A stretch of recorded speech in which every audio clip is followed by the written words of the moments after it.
15 degrés à Ajaccio. Beaucoup de curieux ce matin pour assister aux grandes marées au Mont-Saint-Michel et voir ce site classé au patrimoine mondial redevenir une île. Et parmi eux, Quentin Fichet et Félix Huel. Comme une étreinte silencieuse. Au lever du jour, un peu avant 8 h, l'eau avait déjà enlacé le Mont-Saint-Michel. Une grande marée qui, pendant 1h30, a fait de la merveille une île et des touristes, des spectateurs chanceux. C'est un moment que j'attendais depuis longtemps. J'ai fait plusieurs allers-retours avec peu de succès.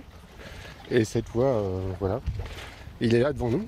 Ça fait un peu un îlot vraiment perdu et puis ça rajoute, oui, effectivement un côté assez magique à l'île. Pour nous qui sommes nés dans ce marais, pour nous c'était une légende. Reculez s'il vous plaît, messieurs, dames. Accès au mont impossible pendant la marée, le bout de la passerelle et l'esplanade restaient totalement submergés. Jacques est la mémoire du rocher. 30 ans qu'il le fait découvrir aux visiteurs.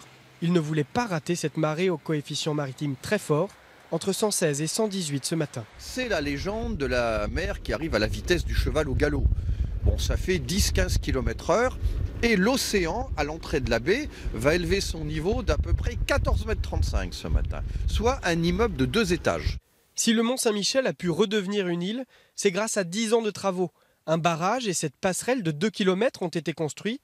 La digue, érigée en 1879, sera en partie détruite cet après-midi.